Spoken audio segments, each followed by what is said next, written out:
Good Wednesday morning. Thanks for joining us here for Live Impact News on 13 News Now Plus. We have a jammed-packed schedule this morning as there are so many things that are happening as we speak. Right now, we are waiting a press conference from GOP leadership set to take place here momentarily. You see that they are set up for it. This moments after lawmakers have been briefed on the U.S. operation in Venezuela. We've been reporting on it for the last several days. That news that broke over the weekend that U.S. military were able to capture Venezuelan President Nicolas Maduro and bring him into the United States, where he is currently sitting in a facility in New York, waiting his second court appearance, which is expected in March. It has sent shockwaves throughout the country. At the bottom there, you're seeing the preparations for a hearing on that major fraud scheme out of Minnesota, multi-million-dollar pandemic fraud scheme there, which we know within the last day or so has even pushed Minnesota Governor Tim Walz to drop out of his reelection campaign, amongst other things, saying that he didn't want to be a distraction in the process, not now seeking his third term. But we're going to hear from Republican state lawmakers there out of Minnesota who are going to be a part of that House Oversight Committee hearing in just a few moments. But to start off this morning, and as we go through all of this, we're also joined by a special guest here in our streaming studio this morning with Old Dominion University professor and economic expert Bob McNabb, Dr. Bob McNabb, who is with us right now. A lot of things to talk about. We originally brought you on because, and we will talk about the state of the Commonwealth of what's going on. But since we had you come in, all of these other things have taken place. And I would like to, as we're waiting for this press conference to start and other things, if we could start with the international and national impact of what has gone on in the last few days, if we can start there. Do you foresee any economic impact that could come out of what's taking place between the U.S. and Venezuela? Well, that, if I had an answer to, would be worth a lot of money. Unfortunately, the devil is in the details. We have to separate the operation to arrest, seize, bring back to the United States the Venezuelan president, and what will happen afterwards. So far, the Venezuelan government has transitioned to a new president. The apparatus of the Venezuelan government and the Venezuelan military are largely intact. And so Venezuela is not currently being run by the United States. It is still under the sovereign control of the Venezuelan government. So the question then becomes, how do the plans to rehabilitate the Venezuelan oil industry come about? Because we cannot dictate those unless we come to some sort of agreement or consensus with the Venezuelan government on how that will happen. So over the coming weeks, we need to look for details on how will the investment materialize, what companies will invest in Venezuela, and what protections the United States will provide those companies in terms of not only monetary guarantees, but security guarantees. Because Venezuela, as you may be aware of, is undergoing difficulties, to say it the least, with regards to not only economic conditions, but also with security conditions. And so that is one reason why that private oil companies have chosen not to invest significant funds in Venezuela over the last 10 to 20 years, not only because of the government and its stance on the nationalization of the oil industry, but also the question of who's going to protect our investment and how do we recoup that money over the long term. You we're talking about it there, what oil companies will have to kind of consider here moving forward and all the things that would take place. You mentioned we're talking about oil again for those who haven't been following what's taken place. The president just coming out and saying, hey, we're going to put things in place to oversee their oil there in Venezuela. President Trump said that during his press conference, with Venezuela having the largest oil reserves that we know of in the world as well. Could you kind of clarify there, within the position of the oil companies and the market, have they responded at all when it comes to the latest news that the U.S. has gone in and captured Maduro and the U.S. plans somehow to try to take over the oil there within the country? Well, we have to separate statements from the market. What's that? Yeah. Because rhetoric is costless and people vote with their money. And what we've seen so far is a fairly mild reaction from oil markets. We haven't seen oil spike significantly. We haven't seen the price of oil drop by tens of dollars a barrel. So what markets are really saying is this seems to be everything like it was in 2025. We're waiting for details.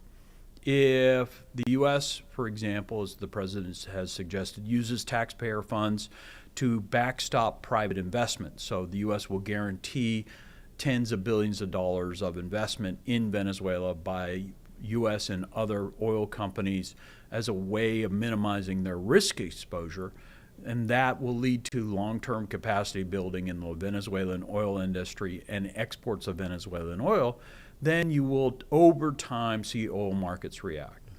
But remember, the biggest thing about the Venezuelan oil industry is that it has suffered from mismanagement and underinvestment for years. So even if the U.S. had theoretically gone in and seized the Venezuelan oil industry and said, we're going to turn the taps on, the capacity doesn't exist in terms of efficiency and effectiveness to ramp up production significantly in the short term. It's like your car has been without an oil change for 20,000 miles and you're running on bald tires and the air conditioning is out. Before you take a long road trip, you're going to have to put it in the shop and put some money in it before you take that road trip, unless you want to break down. So that's really what we're looking at in Venezuela. A state capacity problem, right? Who's running the Venezuelan government? Do they want to cooperate with the United States? What leverage does the United States have without putting additional forces on the ground for a long period of time like Iraq or Afghanistan to leverage that capacity for them to work with private oil companies? And then how do we induce private oil companies to come into a state that has previously nationalized private oil assets and protect them in terms of their financial exposure and security exposure? These are all details that everybody's sitting back and waiting to hear how it will work out. And I think that's why you've seen markets kind of go, yeah, this was headline news and this was a very successful operation by the United States, but we have left the Venezuelan government essentially as they were, just removed the president, and now the question is, how do we move forward? Yeah, there have been a lot of questions even prior to this saying that, hey, the Trump administration is really pushing for regime change in all of this. We were here on the stream just 2 days ago watching the UN Security Council meeting right after all of this had taken place. And they had a representative from Venezuela that was very adamant. They said, this is what we want. We want the UN Security Council to say that this was wrong. They obviously want Maduro to be returned as well. You have new leadership there now that has been sworn into Venezuela. So that goes to your question where you're saying, are they going to cooperate? Right now, that question, the answer to that doesn't seem like they're going to go easily with that at all.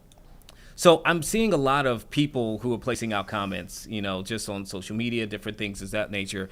And there's this understanding among some that, hey, we're doing this for the everyday person who's going to pump their gas. This is great because we're going to get lower gas prices. I just want to hear you break it down even further, easier for those people. There's a ton of stuff that would have to factor in for that even possibly to happen. But that's not what we're looking at right now. That's not something we're going to experience. So one way to think about this is who consumes Venezuelan oil. And one of their primary consumers of oil is actually China, not the United States. What OPEC, the Organization of Petroleum Exporting Countries, of which Venezuela was a founder, is a cartel. And they decide on how much oil production will occur within that cartel, and that has a significant influence on oil prices globally and gas prices within the United States. We should be much more concerned about what OPEC is deciding to do in the short term and gasoline prices than the long-term impacts of what Venezuela's oil production will have. In the best case scenario, right, we have a new government in Venezuela. They hold democratic elections. The opposition will likely win those elections, as they did in the previous election that Maduro essentially overturned. That democratically elected government in Venezuela will align itself with the United States. Private investment will flow into Venezuela. Venezuelans will stop immigrating outside of Venezuela and Colombia and Brazil and Argentina and towards the United States, because economic and social conditions will improve. And over time, that investment in Venezuela's oil capacity and economic activity will be a boon to not only the United States, because we'll get a return on our investment, but global oil markets as well. But this is not affecting the price at 7-Eleven today. It won't likely affect it next year. This is a multi-year, if not multi-decade proposition, because yes, Venezuela has a lot of oil, but just because you have oil in the ground doesn't mean that you could get it out in an efficient and effective manner and sell it on the global market. Yeah, I wanted you to be able to break that down, and appreciate that so much. And all the things that have to go forward takes planning too. We know now that Secretary of State Marco Rubio has been given another job within the administration, and that is overseeing the transition of this post-Maduro Venezuela. And today we know that Trump officials have been giving a private briefing to multiple lawmakers there in D.C. We've had crews that have been staking out, waiting for them to come out of that meeting. We're waiting for not only to hear from Rubio, but also from Defense Secretary Pete Hegseth, Attorney General Pam Bondi, as well as several others. But we were able to record on the comments from Senator Blumenthal right after he came out of that meeting. He says he left with a lot of questions. So I'll go ahead and, Sarah, if we can play his comments right after getting out of that briefing. I'm concerned that there seems to be no plan, no strategy for what comes next. The administration seems to be acting minute to minute, day by day, without a clear objective. The president talks about oil and revenue, but the oil companies are understandably very reluctant to undertake major investments when the risks are so high to their dollars and their employees. So what, are the administration winging this? I think the administration is winging it minute to minute, and the American people are beginning to see that when you break it, you own it, and we are owning a repressive regime that continues to be led by narco-terrorists that Maduro himself installed there. So what can Congress do about it? We have the power of the purse, and we ought to use it. We have the power to elevate and condemn and lead the American people, and we ought to do it. And that is what I see as among the options going forward. How concerned are you that the US is now talking about military action against a NATO ally? I've been involved in the efforts to support Ukraine involving NATO. Even the talk about a possible military action involving Greenland is absolutely insane. It's absurd. It is self-destructive, and it is a self-inflicted wound on NATO and on our national security. Even the loose talk about possible military action against a NATO ally undermines our credibility and trust all around the world and encourages Putin and Xi to undertake their own adventures in aggression. Donald Trump's inner circle clearly think that Greenland is rightfully the US's. This is a genuine possibility now, isn't it? Military action in a NATO. The whole premise, the premise of NATO is that we act together in serving our common ideals and national security. The president's undermining those goals, which are essential to our national defense as well as our economic well-being, by this talk about military actions, which would decimate American interests It may be tempting to see Greenland as a resource, but we ought to be working peacefully and cooperatively with our NATO allies in developing that resource, as Denmark has offered to do. Overall, about what the president is doing right now? I am deeply frightened by this prospect of additional military action, which is unconscionable and unwise and is destructive of our own national defense and economic interests. Do you think we're in an era now where might rules? The idea that might makes right is not America. And the American ideal of our power being the example of our serving others is undermined by this kind of aggression, going back to the time when America thought it could control the Western Hemisphere simply because we had a big Navy. We ought to be speaking softly. We carry a big stick, but that stick has to be used wisely for it to be effective. Okay, you heard there from Senator Blumenthal. Hold on one second while I turn down this. Every once in a while, I forget to turn off our monitor here when we're listening behind the scenes, and he has a list of questions there. And you heard him speak as well about his concerns about the latest news of the Trump administration saying that they are eyeing overtaking Greenland, which is already a territory of Denmark, and NATO allies have come out very strongly saying that they are absolutely against that idea. So you heard his concerns with that also. Okay, we also wanted to show you a recorded conversation with John Kennedy as well out of Louisiana. We caught him right after he had gotten out of that briefing, so let's listen to his words now. Seizing tankers in the North Atlantic. Look, I don't know what they're going to tell us today, but you don't have to be Einstein's cousin to figure out that at this juncture, two things are true. Number one, to invade Greenland would be weapons grade stupid. And Donald Trump is not weapons grade stupid. Neither is Marco Rubio. Number two, you can pretty this up all you want to. But unless you were playing Frisbee in the quad during History 101, you know that the future of Venezuela, one way or the other, is going to be determined by the military. Every time Venezuela has embraced democracy, it has been because the military has gone along. Every time Venezuela has rejected democracy, it has happened because of the military. In this case, let me finish, man, if you don't mind, unless you want to come up here.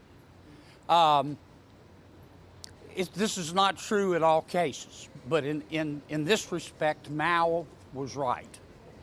Power grows from the barrel of a gun, and the military here is key. And that's all there is to it. I got to go. See you. Okay, so, you know, every time that I listen to him speak, he has a very creative way of sharing his thoughts there. But just because I have you here and you were listening to those comments, anything that you drew out from Blumenthal and Kennedy as we're all trying to sift through and figure out this ordeal and any questions that can be answered? Well, I think two things can be right and opposed at the same time.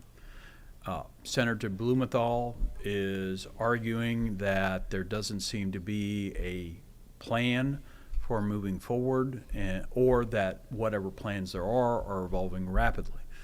And we have to recognize that we are still in the very early hours of a transition to a new president in Venezuela, and things will take time to develop.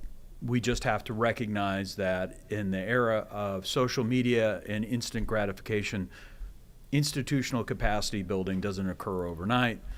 How this will shake out in markets and in relationships will not shake, that will take time. Senator Kennedy is also right that for one reason or another, in Latin America, the military does play an outsized role in whether or not democracies flourish. We have seen Argentina, Brazil, Venezuela, Colombia, Chile, El Salvador, Guatemala. I mean, we could go through all these countries that have had democratic transitions, that have had military coups.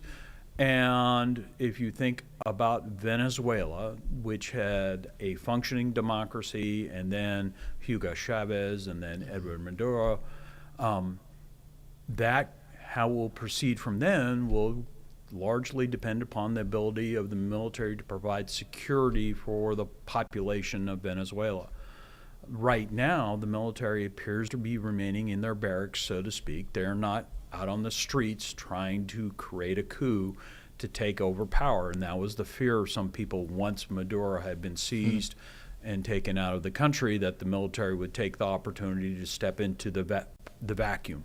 What we've seen is a transition to the vice president. Now the question will be, will there be democratic elections? Will the military provide the security for the democratic elections? How will the U.S. interface with those democratic elections? Will we provide election monitors? Will we approve the slate of candidates? These are all hard questions that require expertise from the United States on Venezuela and diplomacy, because there's still a sovereign government in Venezuela, just a new president right now. And we don't have boots on the ground, so to speak, to essentially enforce our will. We have diplomacy, we have the threat of additional military force, but this is not the case of Iraq, where we actually ran the country on the coalitional provisional authority under Paul Bremer after the conclusion of military combat operations and the movement into stability operations.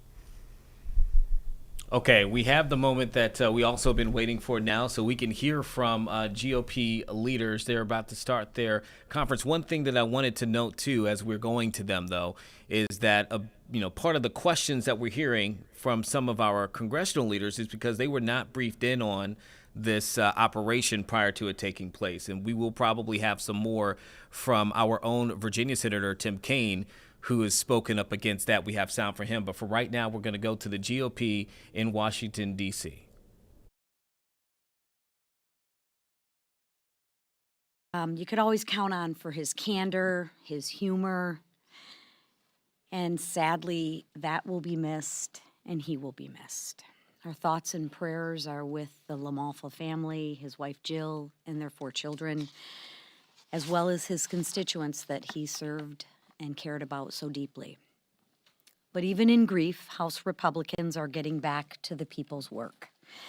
This week, we're cutting red tape to make it cheaper to build and furnish a home. We're advancing 3 appropriation bills that ensure spending is accountable to the people. And that's a massive shift from what Democrats have done and have prioritized over the last 4 years. We need to look no further than Minnesota and the Waltz waste scheme, of which I'm sure our whip will have something to say about later. I want to be very, very clear about what this Waltz waste scheme was. Democrats took money from our kids. Democrats took money from your kids, the kids who need it most, dumped it into fraudulent daycare facilities, and turned the other way when this abuse was reported. This has been their pattern, so this really shouldn't surprise anybody. But what's happening there is absolutely disgusting. Tim Waltz can announce that he won't run again for governor, but he will still be held accountable by House Republicans, and that's exactly what we're doing this week in the House Oversight Committee. Republicans' efforts this week build on what we delivered in 2025, the largest middle-class tax cut in history. Yes, ladies and gentlemen, the Democrats voted to raise everybody's taxes, but we didn't let that happen as Republicans. We eliminated taxes on tips, on overtime, and tax cuts for seniors. We expanded the child tax care credit and delivered real relief for working class families. Now, we're going to further continue relief by lowering costs on housing, energy, and health care. Democrats can either get on board or explain why they're still defunding the policies that caused this crisis. And they're defending these policies that caused this crisis. Lastly, I want to end with recognizing President Trump and the actions that he took this weekend to protect American lives. For years, Maduro's regime turned Venezuela into a pipeline for deadly drugs, fueling one of the leading causes of death in our country. I think we all know somebody who has died from a drug overdose. President Trump stepped in and decisively took action. He didn't shy away from putting America first. He didn't shy away from taking action, and that's the bold leadership. That's exactly what we're bringing back to this country, and that's exactly the bold leadership that this country needs. And it's the same bold leadership that we're bringing to the House this year. With that, I'm proud to turn the floor over to one of my colleagues and friends, Carlos Jimenez, who is acutely aware of the situation of what's going on. So with that, Carlos. I want to thank our conference chair. Thank you, Lisa, for this opportunity. And again, our hearts are with Doug Lemoff and his family. It was a great loss. Doug was a super guy.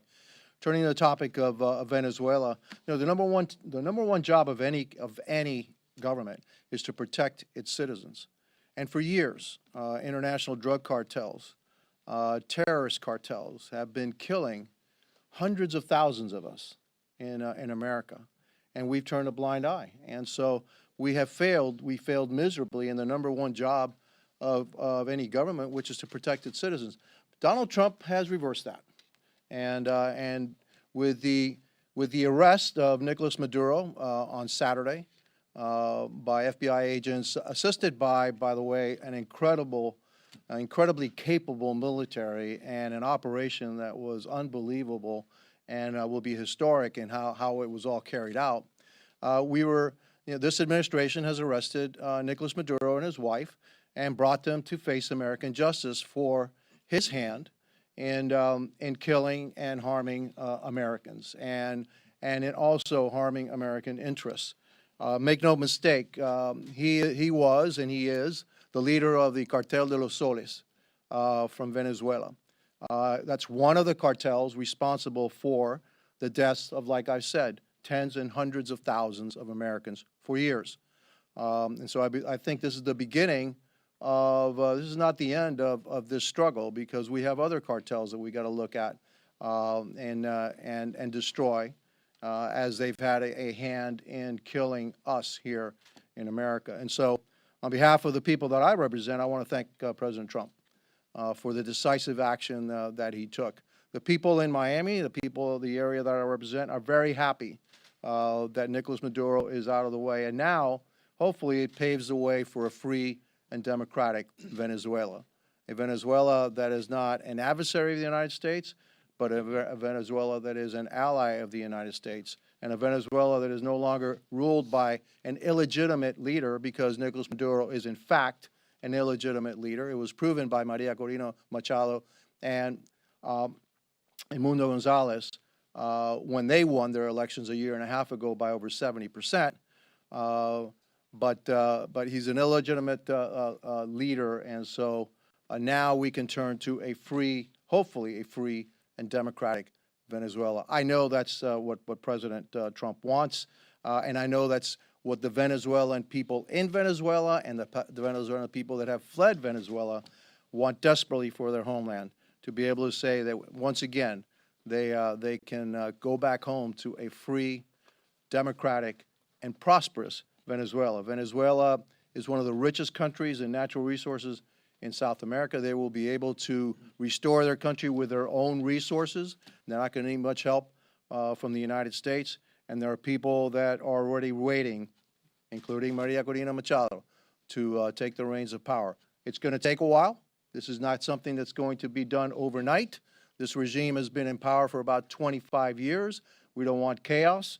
We don't want bloodshed in Venezuela, and the Trump administration is working hard to make sure that that doesn't happen, but that at the end, there will be a free and democratic Venezuela. And again, I want to thank the President for taking his decisive action to protect American lives and American interests, but also to restore freedom and democracy to the people of Venezuela. Thank you.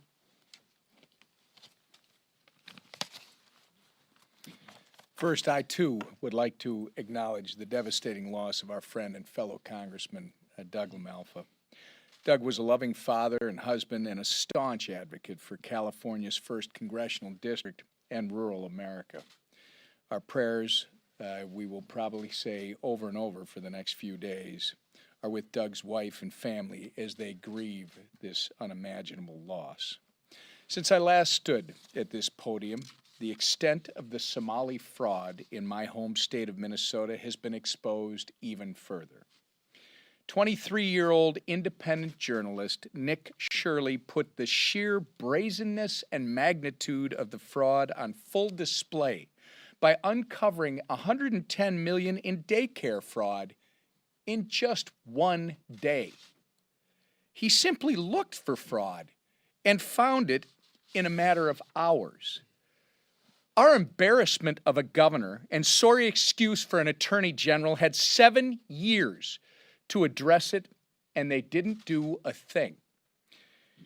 I will also point out that our media has been asleep at the switch and has refused to do their job, which is holding people accountable on both sides of the aisle for their failures.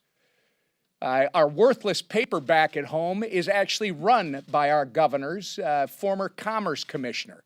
And all they're still doing is trying to cover up for what is clearly one of the biggest fraud stories in the history of this country.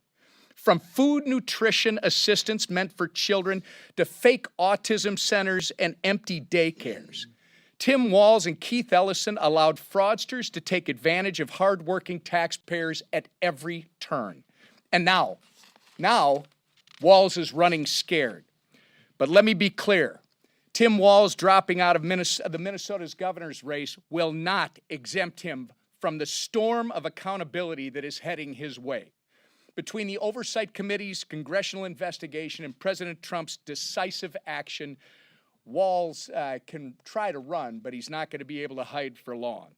The first assistant U.S. attorney for Minnesota revealed that the rampant fraud could reach a staggering $9 billion. Of the 98 people charged with fraud, 85 of them are Somali. Let me repeat again, that's $9 billion stolen from hardworking Americans to fund lavish lifestyles for Somali fraudsters and bankroll al-Shabaab terrorists. And I have 3 words regarding Somalis who have committed fraud against the American taxpayer and have refused to assimilate as Americans. Send them home. Our nation will no longer tolerate those who take advantage of our charity and refuse to assimilate into our culture. The full weight of justice and accountability is coming for Tim Walz, his administration, and the depraved fraudsters. The time for swindling American people is over. And with that, I turn it over to Steve Scalise. Okay, you were just listening there to Republican Congressman Tom Emmer. He is talking about a massive scandal that is taking place in his home state there of Minnesota. We told you just earlier this week that the governor there, Tim Walz, has said that he is no longer going to run for re-election. This after a multi-billion-dollar pandemic fraud scheme involving child care, daycare services there in the state has resurfaced in its interest for the public. There have been many people who have been convicted and also charged in this case, but as you heard from him, they are wanting for accountability from elected and public officials who manage that funding. And so right now, there are Republican leaders out of Minnesota, state lawmakers, who are sitting before the House Oversight Committee. We're taking a live look here right now, talking about what went wrong there in Minnesota. So we'll spend a few moments listening to them as they share their point of view on what went wrong, and likely we'll hear from them what they believe needs to change. we put some people, the very powerful and the very rich, beyond the reach of the law. Thank you. Thank you all for your opening statements. We'll now begin the questioning portion of the hearing, and our chair recognizes Mr. Gill from Texas for the first question. Thank you, Mr. Chairman. Thank you for holding this hearing so expeditiously. We all know this is an important issue, not just in terms of welfare fraud, but also immigration more broadly. So we appreciate it, and thank you for the witnesses for taking the time to come here. I want to start with you, Mr. Baloo. Again, thank you for being here. Let me ask you, does large-scale Somali immigration make Minnesota stronger or weaker? Certainly stronger.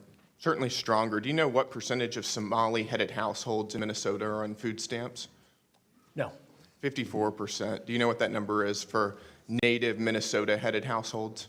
Well, to be clear, a majority of the... It's 7%. There's a big difference between 54% and 7%, is there not? Excuse me, sir, could I answer the question? Let me move on. We've got a lot of questions here. What percentage of Somali-headed households in Minnesota are on Medicaid? I don't know. It's 73%. Do you know what that number is for Minnesota native households?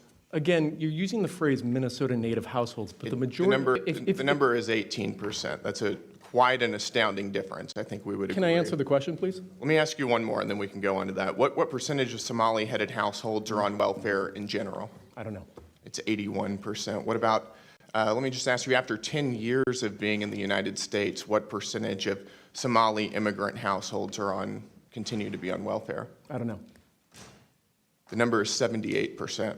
So even after 10 years, 78% of Somali immigrant households continue to be on welfare. Do you know what that number is for native Minnesota-headed households? Again, you're using the phrase... Non-Somali immigrant-headed households. If I can just answer the question, when you're using the phrase native Minnesotans, the majority of Somali Minnesotans are as Minnesotan as any of us. They were born in the United States. It's only 8,000 of the 108,000 Somalis. And nevertheless, the welfare usage is astoundingly different. Let me ask you again, does that make Minnesota stronger or weaker?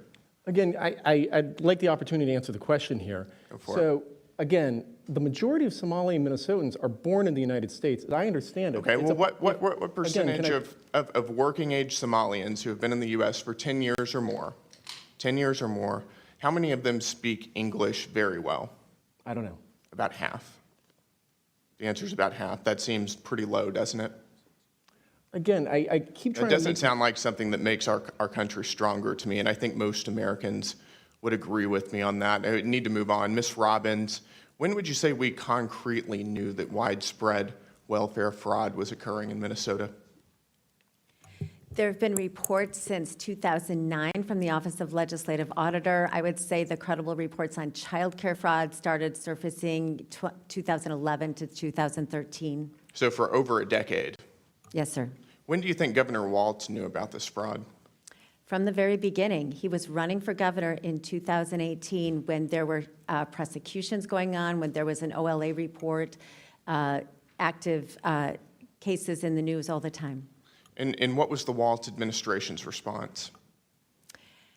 They actually did nothing when they got into office, and Lieutenant Governor Peggy Flanagan had been on the committee in the legislature that had hearings on child care fraud, and when they got into office, they did put $5 million into a little more money, but nothing changed. But nothing. And let me ask you, Mr. Hudson, thank you for being here. Did those who commit this fraud, do they typically vote for Republicans or Democrats, in your opinion? In my opinion, thank you for qualifying it like that, I would say they most definitely overwhelmingly vote for Democrats. Do they typically donate to Republicans or Democrats? Not to my knowledge. They don't donate to Republicans, they donate to Democrats, in my opinion, yes. Got it. So would you say this is the Somali population is an important demographic for Democrats to win over politically? Unquestionably. Got it. And do you think it would have hurt Democrats' political standing with the Somali population to investigate this fraud? Very clearly.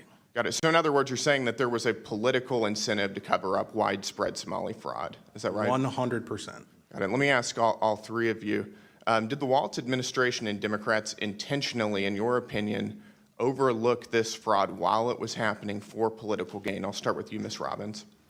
Absolutely. We have credible whistleblower reports that the Department of Human Services Administration, up to the OIG and the commissioner, met with a group called the Minnesota Minority Child Care Association multiple times, and that they were trying to weaken protections. We wanted, we had several changes we wanted to do, and they opposed all of them. And Mr. Hudson and Ms. Rarick, and then my time is up. I would agree. Absolutely. The whistleblowers confirm it. Got it. Thank you. Chair now recognizes Ranking Member Garcia.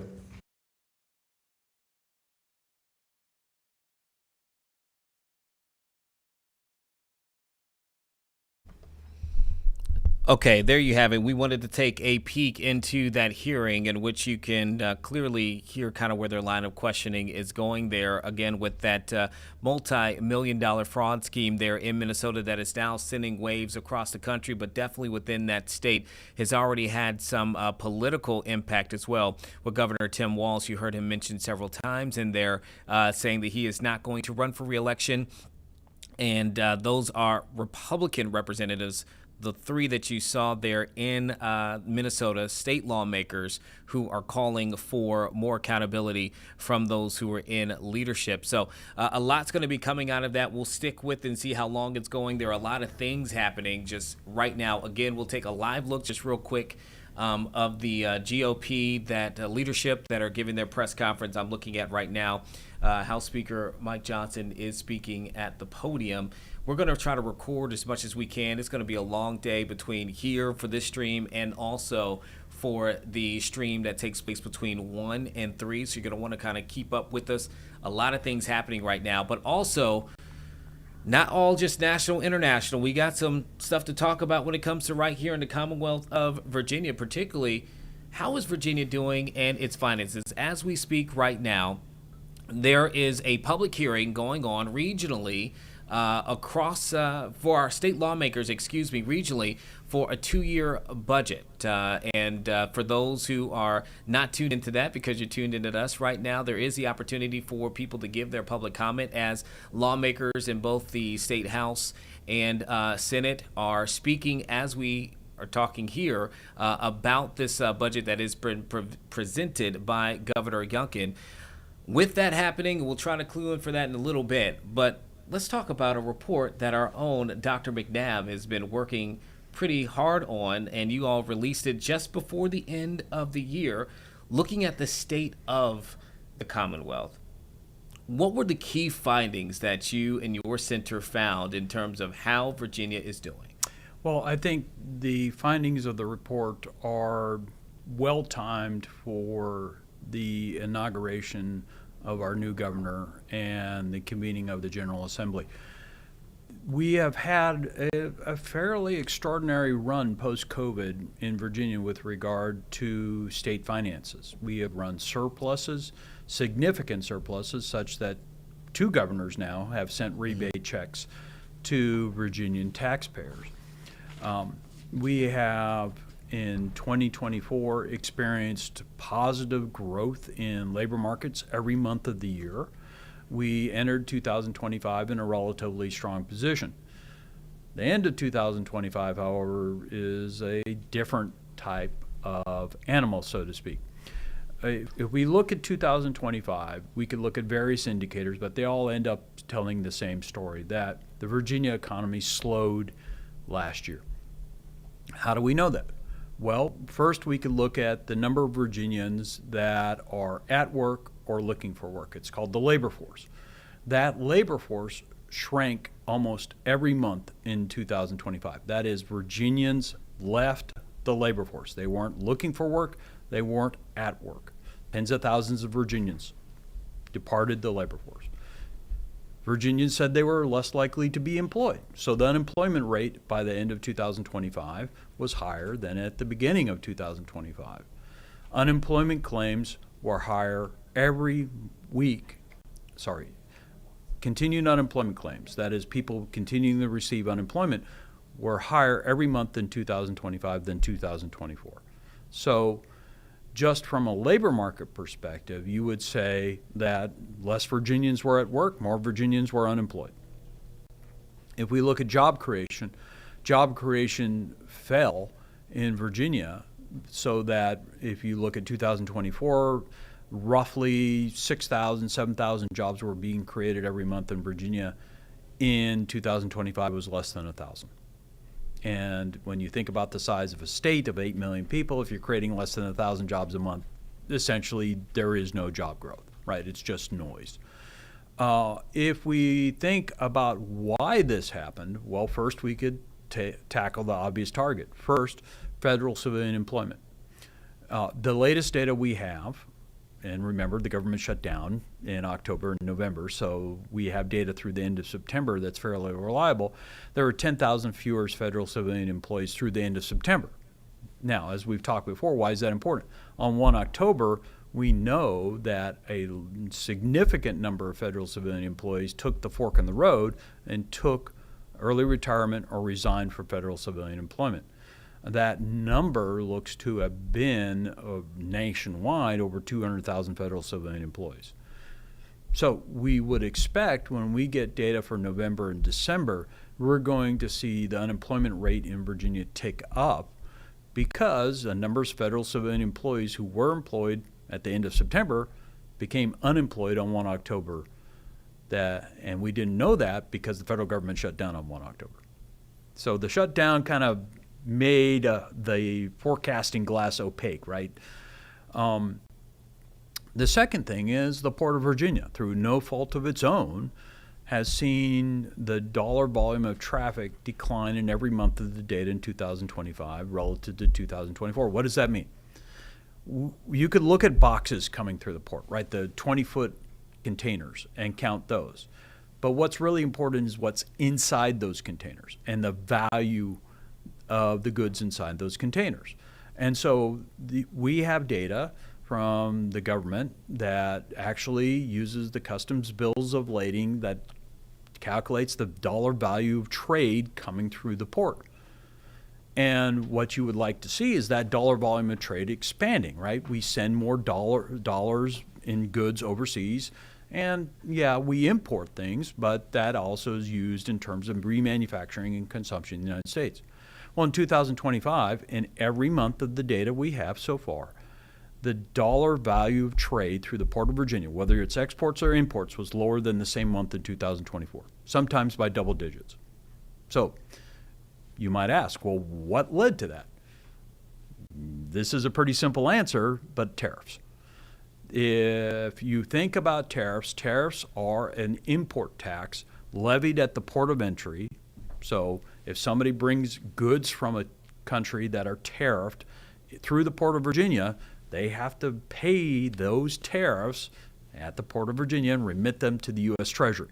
Those taxes are then carried through the supply chain and either result in lower profits for businesses or higher prices for consumers. And so, yes, proponents of tariffs will say, look, our tariff revenues were so much higher in 2025 than every previous year. And the answer is correct. Yes, tariff revenues were higher, but those were a tax on American businesses and consumers. So that is a tax that is then paid to the U.S. government and really didn't change the financial position of the U.S. government at all. The end of the fiscal year in 2025, we ended up with roughly the same deficit as we had in 2024, and that deficit is set to increase this year as in part because of the One Big Beautiful Bill. So we have lower federal civilian employment, we have lower trade through the Port of Virginia, and then that combines to slow economic activity in Northern Virginia and Hampton Roads, who are two of the three powerhouses of economic growth in the Commonwealth. It's Northern Virginia, which accounts for 1 in every $2 of economic activity in the Commonwealth, and Hampton Roads, which is about 2 of every $10 of economic activity in the Commonwealth. So you throw that all together in the mix, and you should not be surprised that we ended 2025 with fewer Virginians employed, a higher unemployment rate, and weaker prospects for this year. So just for clarity there, and listening to both of those assessments that you were just giving in terms of just what we saw in the Port of Virginia, but also what we saw in unemployment factors, decisions that were made at the federal level seem to have had the biggest impact on the state of the economy here on our state local level, is Right. what I'm hearing from you. Right. If you think about Virginia, we are distinctive in that we are a relatively large state, right? We're not Texas or California, but we're not North Dakota. More than 8 million Virginians are here. We are in a distinctive relationship with the federal government. Think of Northern Virginia. There are a lot of federal departments and agencies in Northern Virginia. There are military bases in Northern Virginia. A lot of Virginians commute into the district to work. Think about Hampton Roads. Think about our naval base here. Think that there's more than 85,000 active duty service members in the region that contribute tens of billions of dollars of economic activity to the regional economy, to the state economy every year. So we have a unique interdependence with the federal government. And if the federal government decides to engage in policies that result in less spending, whether that's through contracts or federal civilian employees in the Commonwealth, and if the federal government engages in policies that reduce trade through the ports in the Commonwealth, that will reduce economic activity statewide as well. There's one more point we have to recognize. The economy in Northern Virginia, unlike the economy of Hampton Roads, is more dependent upon international tourism. And as immigration has come to the forefront of policy discussions at the federal government, we have seen international tourism decline, which again predominantly affects Northern Virginia, but Northern Virginia accounts for 1 out of every $2 of the state's economic activity, which then flows into the coffers in Richmond and gets distributed throughout the state. One way to think about this, what we looked at in the report, the counties that contribute to the state government, that give more than they receive, are predominantly located in Northern Virginia. They are in effect subsidizing the schools and police and roads in other counties of Virginia. And so even if you are, for example, in Southwest Virginia and saying, well, I'm not impacted by trade and I'm not impacted by federal civilian employment, if economic activity slows in Hampton Roads or Northern Virginia or Richmond, and the state has tighter budgets, that affects everybody across the state. So let me ask you this, because I've just been jotting down so many notes from what you're talking about. Government layoffs, tariffs, immigration, all of that. Essentially, as the federal activity goes, the state of Virginia, the Commonwealth of Virginia, is directly impacted. You laid that out perfectly. So as state lawmakers here, Senate and the House, they're having their meeting, looking over a budget that's in the billions of dollars, obviously, on a variety of different things. Is there anything that you can say, hey, maybe they can do to kind of offset some of the impact that you were seeing in your report over this past year? Things that the state lawmakers might want to focus on and key in on with all the changes that have happened at the federal level.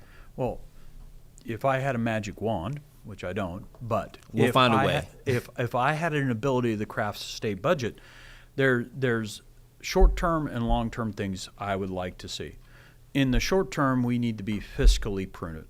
Now is not the time to engage in significant expansion of state programs that result in higher spending. Why? The economy is slowing. We know that we know that federal government policies are likely to restrict our growth in 2026. That is, we're going to grow slower in 2026 unless there's a dramatic change in federal government policy, which means that collections are going to slow to the state, which means that we should budget prudently and be pleasantly surprised if we collect more than we expect, rather than being shocked and having to make mid-year or mid-biennial, right, the second year budget cuts.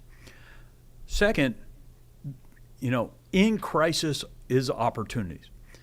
We have talked about tax reform in Virginia for a long time, and yet we haven't done it. We have a fairly antiquated tax system. If you look at Virginia's tax system, it's essentially a flat tax. You pay, I think it's 5.75% on every dollar of income past a very low threshold. So most Virginians are essentially paying the same marginal tax rate on every dollar of income they earn. We have a sales tax system that doesn't cover services very well. So digital goods, for example, and other things could be rolled into the base and actually take groceries, for example, out of the base, increasing affordability for Virginians. And then, of course, we have everybody's favorite tax in the world, the car tax, the personal property tax, which localities will now be screaming at me, why am I talking about that? Because that is a good source of revenue for localities. But it's highly unequal across jurisdictions. It depended upon the value of your car, and really brings up an argument why, when you pay for tax of a car at the purchase of sales tax, why then are you being taxed again on that car every year thereafter? And as as a taxpayer, it's such a fun thing to get those tax bills every year and go, what the? When I moved here, it was one of the more confusing things that I experienced in my first year. I had to have someone explain it to me. Yeah, and that was the same reaction, and I think after 10 years, I still have the same reaction. Still have the same reaction. And a lot of what I say cannot be said on live TV. So that's a thorny issue because of the millions upon millions of dollars it generates for localities. But you can't solve this through the state tax system, through either increasing the sales tax or broadening the base of the sales tax, or engaging in income tax reform and then providing those funds to localities as well. So that, I think, would remove a lot of pain from Virginians who feel that they are unfairly taxed through a car tax. That if we think about that, tax is inherently regressive as well. You're going to pay a higher percentage of your income the poorer you are and own a car. Even if that car is beat up and not worth a much, if you don't have a lot of money, that's still a heck of a tax bill at the end of the day versus somebody who's making six figures. And yes, they have a more expensive car, but they have the capacity to pay that with relatively more ease. Short-term fiscal prudence, long-term, we need to modernize the tax system. Why? North Carolina's done it, South Carolina's done it, and those are states that are competing with us for jobs and private investment. And if we continue to lag behind those states, we will continue to see Virginians leave the state for economic opportunities elsewhere. And I know we only have you for a few moments more. Thank you so much. Again, if you're just joining us, ODU professor and economic expert Dr. Bob McNabb here with us, breaking down a wide variety of topics that we discussed today. But we're talking about the state of the Commonwealth and you all's recent report there. Were there any positive takeaways that you all found that you said these are good building blocks for us moving on? You just gave some, advice, if you had your way, for our state lawmakers as they work on this biennial budget. But were there any positive things as you said, we can build on this moving forward as we are expecting new leadership coming here in a few weeks? Well, think of this as we have challenges, but there's a lot of good things to build upon. Governor Northam, Governor Youngkin have set the table, one might argue, in terms of the investment climate in Virginia. Yes, Virginia has slipped a little bit in terms of the rankings of the best states to do business. We were number 4 in the latest ranking versus number 1 the previous year, but there's year-to-year fluctuations on those things. Many, many, many states would love to be the top 4. Absolutely. We have a fairly robust education system. The state has continued to invest in infrastructure.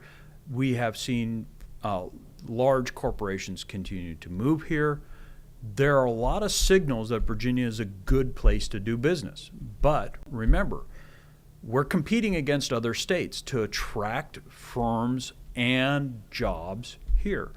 So we need to really focus upon how do we make our investment climate even better? How do we reduce rules and regulations that stand in the way of housing development? Because at the end of the day, housing development is about affordability, but it's also about job creation. Time and time again, when I have talked with economic development professionals across the state, they say, firms come and they say, I love this place, I love the workforce, I love the higher education institutions. How much is it going to cost for my people to work here? Where's the child care? And once they start hearing the answers to those questions, they go, okay, you're not building any housing. Child care is just exorbitantly expensive. I can move here, but I'm going to lose my employees. And I remember a conversation with high technology firms in Virginia who said, our problem is not getting employees here for year one. It's when they start having families and they realize they can't buy a home, they can't have childcare, there's no pediatrician, and we lose them in year 3 to 5 after we've invested all that money into them. We can't grow the business because we can't keep our employees here. And I think when the governor talks affordability, she's really going to have to think about, how do I work with localities who control the zoning decisions to build housing? Because that's how we're going to tackle the housing crisis, where more than 50% of renters in Virginia are paying more than 30% of their income. Think about that. More than half of Virginians who rent pay more than 30% of their income. And by definition from the U.S. government, makes them what they call cost burden, that they're paying too much as a percent of their income for housing, and so they can't save for a house. They can't buy a new car. They can't invest in their education because the rents are literally, to quote somebody who ran for office in New York City, too damn high. Economic expert, ODU professor, Dr. Bob McNabb, thank you so much for being here, breaking all of that down and sharing your expertise and your thoughts as well. I don't know. I heard that the governor-elect's putting together her transition in next administration. I don't know. But speaking of what you just said, we actually have on 13 News Now Plus right now available to you to watch a sit-down interview that just took place this week with the governor-elect, Abigail Spanberger, who will be sworn into her role in just a week and a half from now. And she talks about what she would like to see within those first 100 days, specifically when it comes to affordability. That interview was done by our Janet Roach. If you would like to check that out in its entirety, it is right here on the app that you can watch anytime that you would like to. Dr. McNabb, thank you so much for being here, and I always love having you on. It's always so insightful and sharing what you all found in that report, and I'm glad we were able to end it on a note of looking at how we can build for the future, particularly as we're looking at this new regime coming in a week and a half. Always a pleasure to be here. Always great to have you. Okay, so we're going to do this now. From talking about the state of the Commonwealth with its economy, we heard a lot about jobs, unemployment, which means there are a lot of people who are looking to make a pivot, looking to make a switch.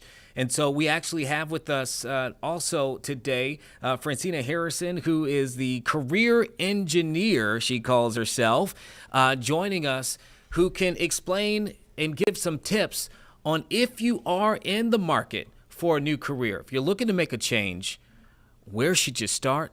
Where should you look?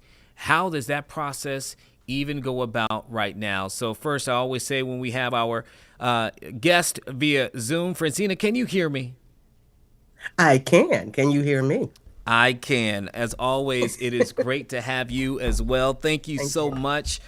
We just heard a lot from Dr. McNabb there when it comes to the state of Virginia. And a lot of people we know have been working through this process of trying to figure out what's next in their careers. From your vantage point, right now, if I'm looking to try something else, to make a pivot, what have been the most in-demand skills and roles that you've seen so far this year? Yeah. Well, we're in this new year, and some of us are recuperating from all the news and the activity in the labor market from last year. In terms of talking about what's new or what's hot, I'm going to actually take a different approach. I mean, I'm going to give you some facts and numbers. I mean, right now, as of today, I was checking this morning, the unemployment rate for our state is, I think, 3.5%. Nationally, it's 4.6.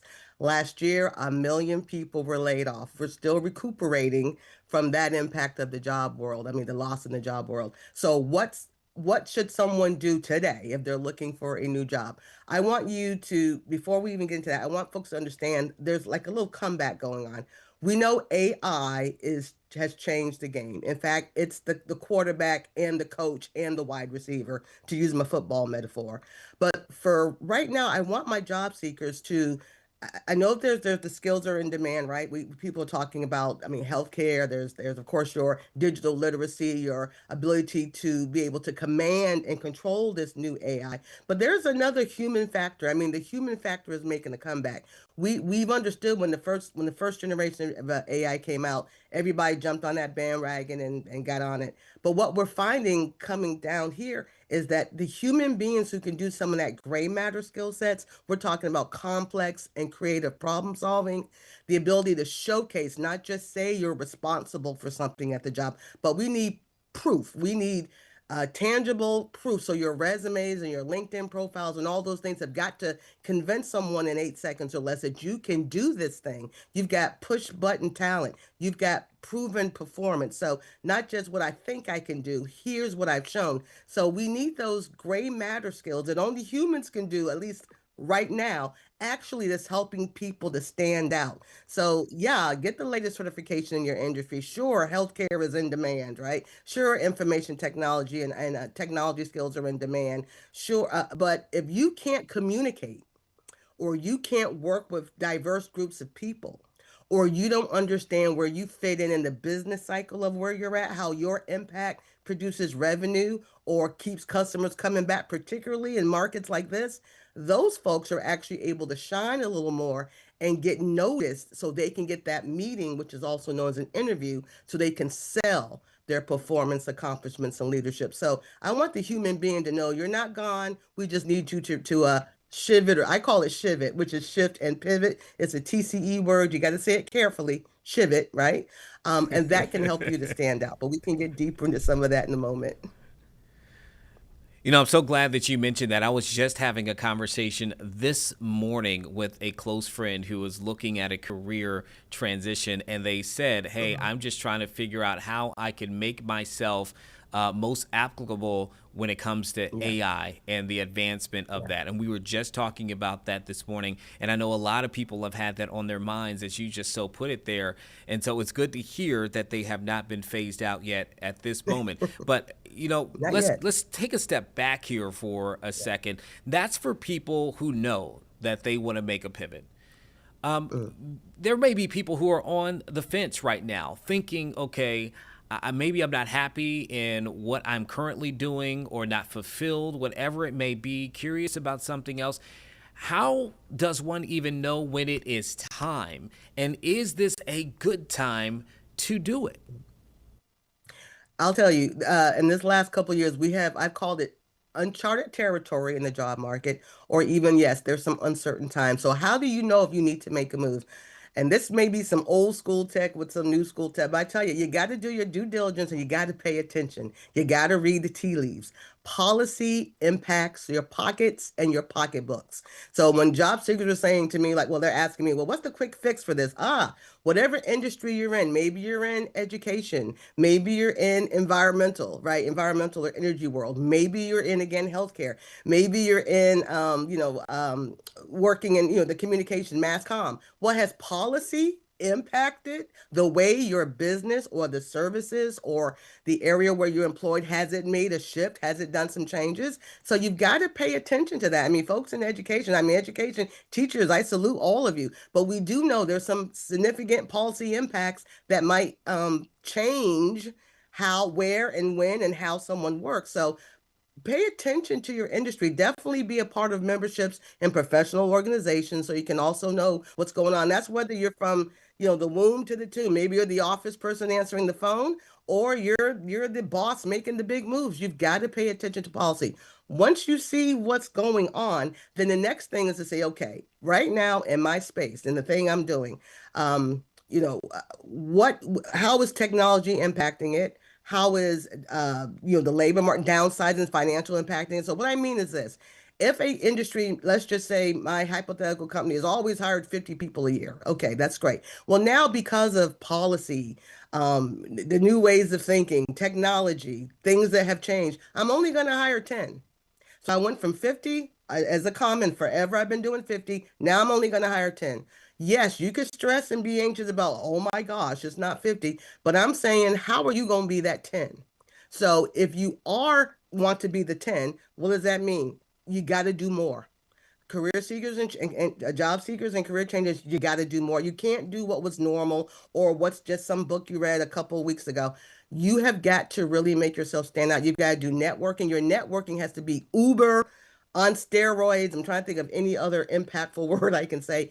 Connection with real people, because the best opportunities, even if you're changing to a new industry or you're looking for something in the same, it's always going to be word of mouth. As much as I love point and click in the tech world, I know if I ask a trusted colleague for a referral or I want to share a referral, I'm not going to risk my reputation and just give a name out the box. So that word of mouth connectivity, also known as networking, big deal. So for those of us that are not doing it because we think social media means we don't have to network anymore, big mistake. You've got to still do the human connecting.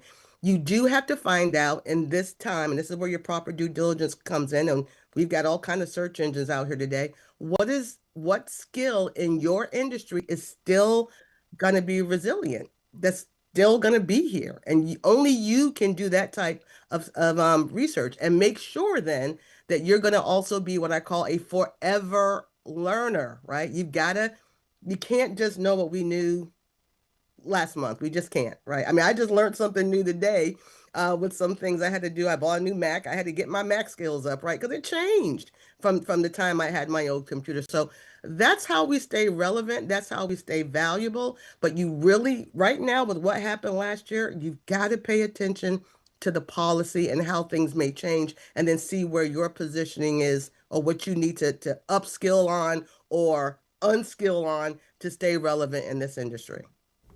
You know, listening to you say this is so fascinating because I agree with every industry, even in our own. I mean, there are just so many skills that you have to constantly gather, and you just got to be willing to step in and learn and do. But I know when you talk to people, there is the concern that, hey, you know, at what point am I doing too much? What point is a job or a job description, you look at it and you're saying they expect all of that to come from one person, even though it used to come from 2, 3, 4, 5. So maybe my question here is one, what's your take on that? And also, are there any red flags that people should be aware of when they're looking at a job description, when they're going through this process, particularly when it comes to what they're asking you to do?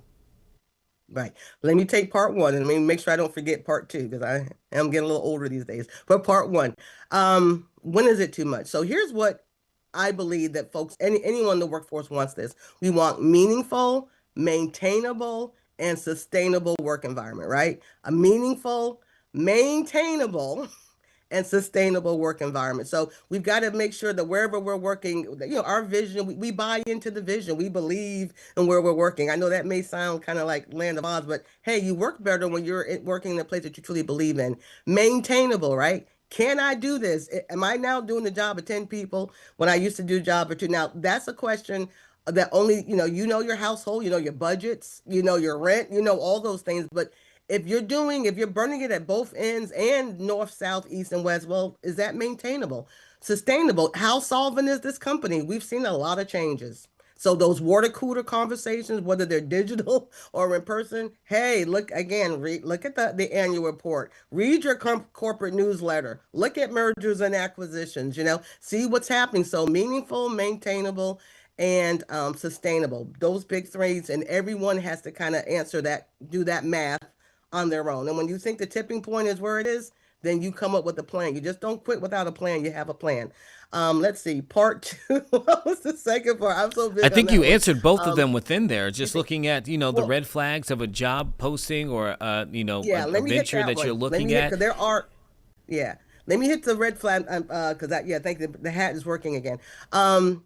There are some scammers out here. I mean, predatory employers. I mean, when times are kind of uncertain, other folks take advantage. So red flags in job descriptions. Please make sure you're looking for bona fide. Now, if you're looking for sales or 1099 only and you're fine with a commission and no salary, that's fine. That needs to be up front. But if you're a W-2 person looking for a bona fide W-2 job, you've got to still do your due diligence. And as much as I love some major online platforms where we're connecting and getting jobs or finding job leads, you still got to do your due diligence. That's the word for 2026. You've got to do your homework. Don't trust everything you see. If it sounds too good to be true, it is, because no one's going to hire keeping it real. I mean, no experience, no certifications or educations. I'm going to pay you $108,000 a year, work from your home. I mean, no, so do your due diligence. If you see things that feel too good to be true, it is. If they're asking you to submit all your credentials, your social security number, pay for anything that you have to pay for the train. I mean, for a W-2, bona fide W-2, no. And I also want people to, even though you may have seen it on a particular website or a networking platform, go directly to the employer's website.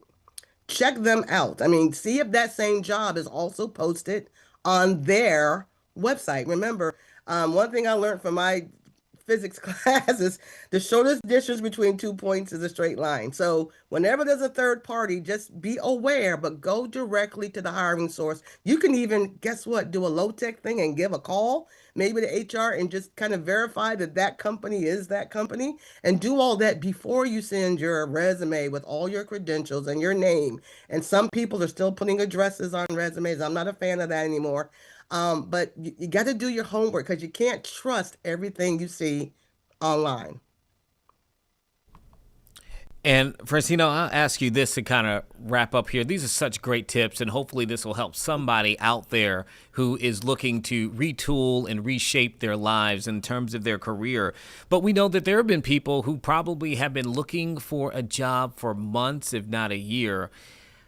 What encouragement would you have for them in the emotional toll that has to take? And how do you weigh and kind of balance out the financials of that too in the process of looking for a new job?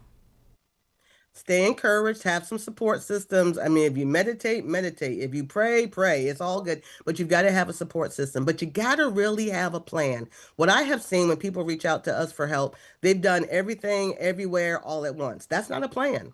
But I know that when we're desperate, we'll do desperate things. So here's the thing. I mean, I challenge all of my clients to do this. Is like, listen, I want if identify the 100 places you want to work. If you can't do 100, do 30, do 50, but have a plan. Get the name of the company. Find in your networking, maybe there's a point of contact or someone you know, because again, networking is more than 50 to 60% to get that meeting. Informational interviews. If there is a company you're interested in and you want, take that extra step, do an informational interview. Ask people in your circle, hey, I'm looking for this company or access. There's a name of someone I want to get in front of. Do an informational interview with someone that's in the field. What happens is you can still submit your resume and things there. Companies this year are kind of looking at their pipelines versus all this online, job board stuff to see if who has demonstrated initiative or follow through, who has demonstrated that they will take the lead without being told to. We have to showcase some of those human skills, not just submit the resume to 10,000 places and wonder why no one's called. That human to human one-on-one, high tech and high touch is going to be the secret sauce to do that. How do you maintain your finances while you're going through this? Job search is a job. It's a 9-to-5 job while you're looking for something. But again, look at your needs and your wants and be strategic and intentional about where you're putting your currency of your time, your talent, and your dollar. Yes, we may have to cut corners, save some money on a few things. But again, think of your job search as a job. Be strategic in where you're putting your credentials. Got to do some deep dish homework. And again, we have other ways, and I blog all the time on ways people can do things to help you stand out and get some momentum in your job search on our website. So our blog is there for anyone to get some additional tips. And I think this is a good time, Francina, as we wrap up, for you to tell the folks how they can get in touch with you, how they can get that information. Can you share the information for your website and any kind of contact for those who may need your expertise? Absolutely. We're all over the internet. I mean, I'm Googleable. I love saying that, career engineer. But tcenow.com, we have a blog with lots. In fact, I put my predictions for 2026 on our latest blog. So tcenow.com. Go to our blog page. We have lots of content on YouTube, sharing what you can do and taking your live questions and things of that nature. So we're here to empower and encourage. Keep the faith. You got this. Our motto is don't get anxious, get prepared. So a lot of things I've said today is for you to get prepared and have that intentional plan so you can land a great opportunity, get your foot in the door for 2026. So there are 7 million job openings right now. Do the things necessary for you to be hired in one of them. All of those job openings, you just need one. Francina, as always, thank you. Thank you so much. We got Francina Harrison, the career engineer. You heard it from her on how you can reach out to her. She's a great resource here within our region and beyond, too. So, Francina, thank you as always for joining us to talk about this. Thank you. Have a great one. You too. Take care. Talk soon. Good to hear from Francina, also to have her right after talking with Dr. Bob McNabb about the state of the Commonwealth right now. We're following so many things. And Sarah, this is actually what we're going to do. Right now, we're monitoring a Democratic leader press conference. The White House is now holding its press conference. We're also watching Kristi Noem, who is holding some form of sit-down discussion on border security. And at the moment, we see Virginia Senator Tim Kaine and Chuck Schumer, who are speaking after getting out of a briefing today with Trump administration officials on the U.S. operation in Venezuela. Okay, this is where we're going to start. We're going to start with Chuck Schumer and Senator Kaine, and then we'll go from there. So we'll listen to the Senate Minority Leader as he wraps up. But really, for us here in Hampton Roads, we're trying to listen to Senator Kaine also. Classified room. The American people need answers.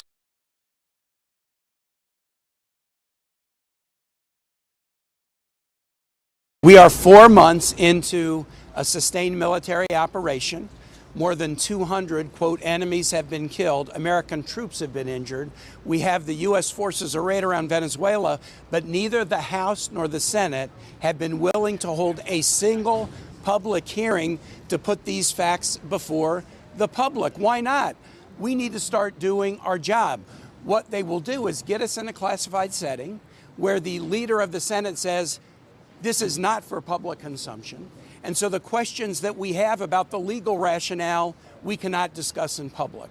The questions we have about the strategic rationale, we cannot discuss in public. About the targeting criteria, we cannot discuss in public.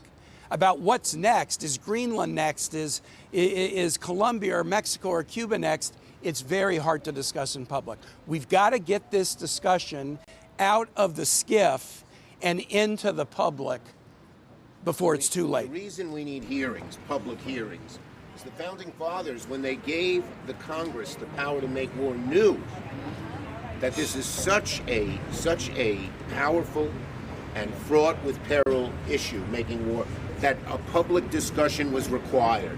They're avoiding all public discussion. To talk to us in the skiff, where we didn't get adequate answers even to our questions, but not let the American people know what they're doing, when it's the American people who have always paid the price when we try to do this regime change in blood and treasure. We need answers.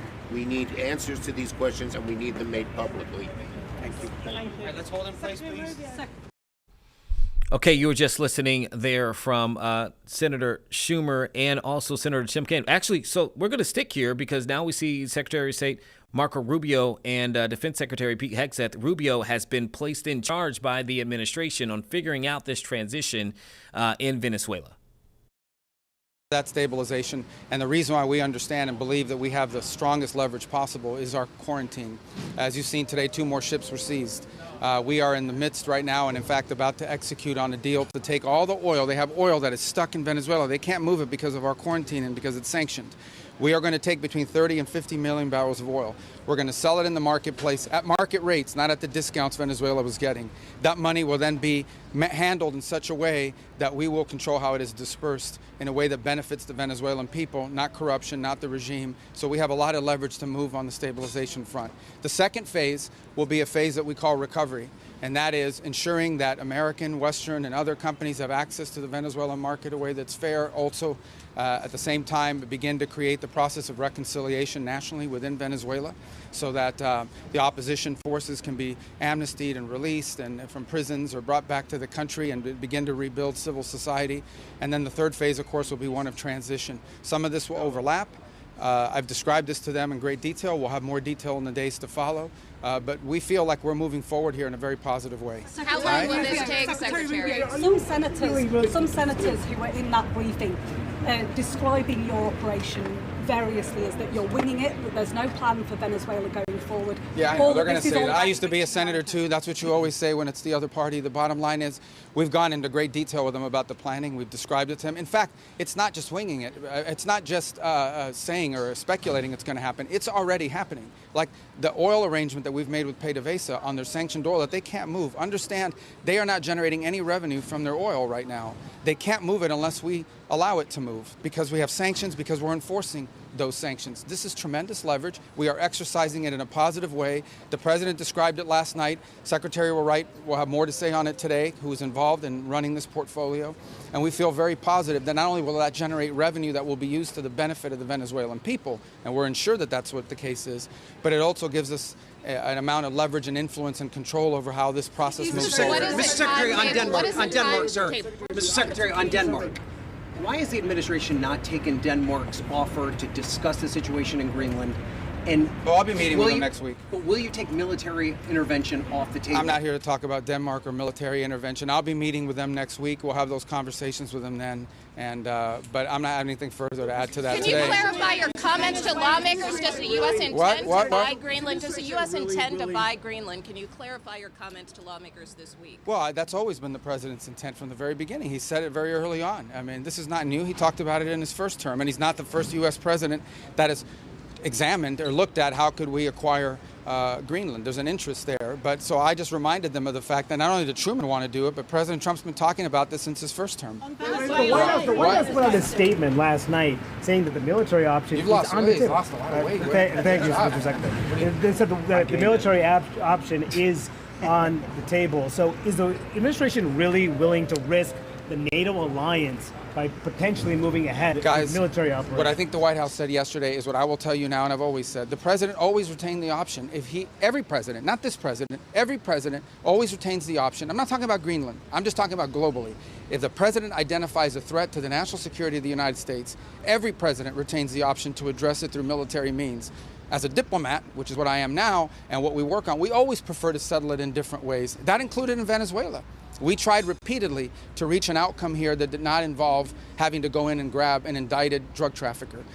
Those were unsuccessful, unfortunately. The people of Venezuela are waking up to the same regime. Do you not worry about that? Well, first of all, the bottom line is that there is a process now in place where we have tremendous control and leverage over what those interim authorities are doing and are able to do. But obviously this will be a process of transition. In the end, it will be up to the Venezuelan people to transform their country. We are prepared under the right conditions, using the leverage that we have, which includes the fact that they cannot move any oil unless we allow them to move it to... Well, again, I'm not going to give you a timeline on it. We wanted to move as soon as possible. But we didn't expect this would... It's been 3 days since this happened, 4 days since this happened. So I understand that in this cycle and society we now live in, everyone wants instant outcomes. They want it to happen overnight. It's not going to work that way. But we're already seeing progress. With this new deal that's been announced and more deals to follow, you're already seeing how the leverage the United States has over those interim authorities is going to begin to lead to positive outcomes. This cost American taxpayers.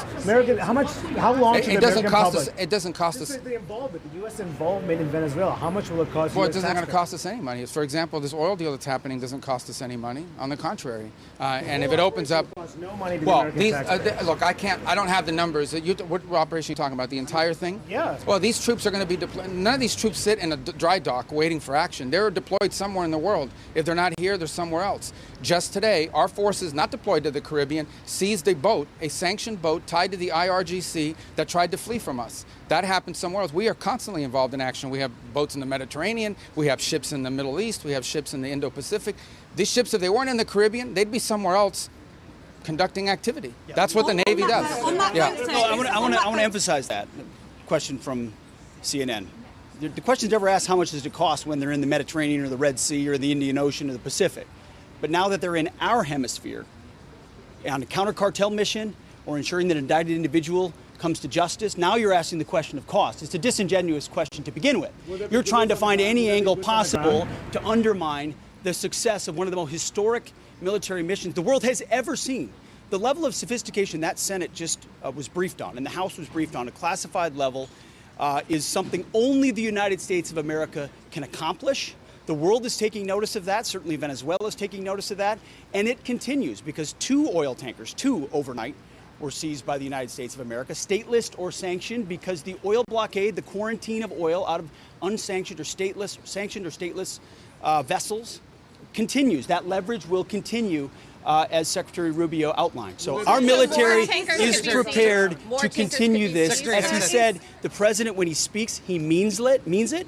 He's not messing around. We are an administration of action to advance our interests, and that is on full display. We're happy to brief the House and the Senate. We have nothing No. Two quick things, okay? Number one, because we have to go, because we got to brief the House, and if we don't and they're pissed at us, you guys better defend us. That was because we were talking to you.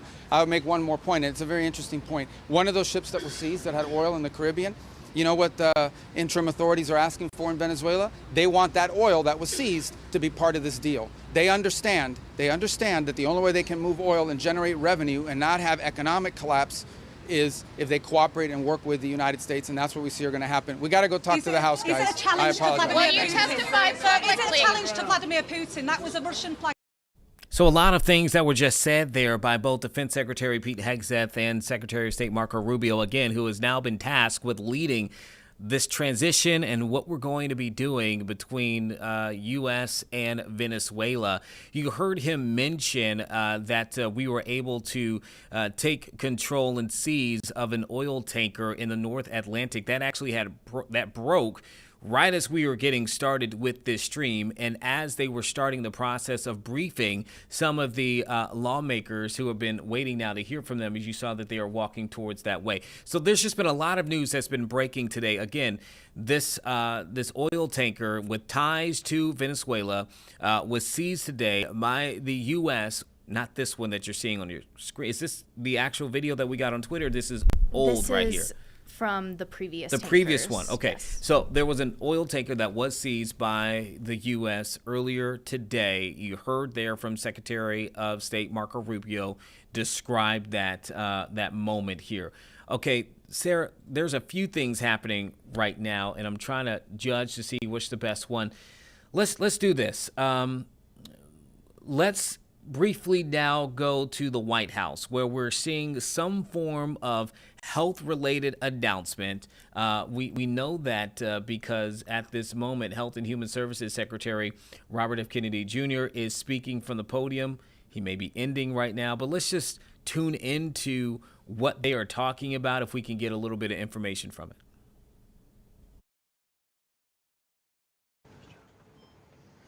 Well, good morning, everyone. Happy New Year. What a honor to be here. I think this is Caroline's first press conference back, and what a great way to start the new year, 2026. I want to thank Secretary Kennedy. Your commitment to the well-being of Americans is such a blessing to this nation. We have been working on these new dietary guidelines really since almost day one. Bobby and I were voted on the same day and sworn in on the same day. So I think the partnership from minute one has been real and extraordinary. As Secretary Kennedy mentioned, America is in the middle of the worst chronic health crisis in our nation's history. Over 40% of the roughly 73 million children in the United States have at least one chronic health condition, and nearly 90% of healthcare spending goes toward treating people with chronic disease. Secretary Kennedy mentioned that, but it is really important to keep underscoring that fact. This crisis is unacceptable. It prevents Americans from living healthy and happy lives. And for decades under both Republicans and Democrats, federal incentives have promoted low quality, highly processed foods and pharmaceutical interventions instead of prevention. As a result, nutrient-dense whole foods grown by America's farmers and ranchers have been increasingly displaced. The Trump administration is acutely aware of this danger, and today this announcement is making a major step in doing something about it. Thankfully, the solution is simple and should be non-controversial: eat real food. This is the main message of the new Dietary Guidelines for Americans 2025 to 2030, which encourage households and schools to prioritize whole, nutrient-dense foods. That means more protein, more dairy, more healthy fats, more whole grains, more fruits and vegetables, whether they are fresh, frozen, canned, or dried. We are finally putting real food back at the center of the American diet. Real food that nourishes the body, restores health, fuels energy, and builds strength. This pivot also leans into the abundant, affordable, and healthy food supply already available from America's incredible farmers and ranchers. By making milk, raising cattle, and growing wholesome fruits, vegetables, and grains, they hold the key to solving our national health crisis. And President Trump is mobilizing government to ensure families across America have greater access to these healthy foods. In the past 12 months, inflation has slowed and wages have risen for the first time in 5 years. Under President Trump's leadership, prices for everyday staples are declining, and more help is on the way. Recent data show that fruits, vegetables, dairy, and proteins, including eggs, pork, and ground beef, are becoming even more affordable every day for our American people. American households enjoy the most affordable and abundant food in the world, and today's release only reinforces that reality. A healthy meal is within reach for all American families. These new dietary guidelines are a framework which is meant to be customized to meet the needs, the preferences, and the financial status of all American families. For example, a meal including such items as pork, or eggs, or whole milk, or cheese, tomatoes, other fresh and frozen fruits and vegetables, whole grain bread, corn tortilla can cost today right around $3 for that meal. $3.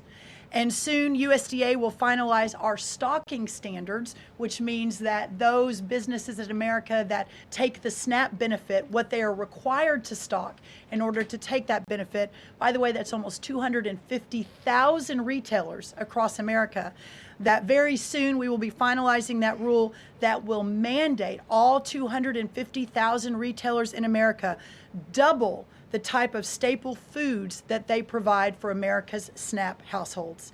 This means healthier options will be in reach for all American families, regardless of circumstance, at levels never seen before in our country.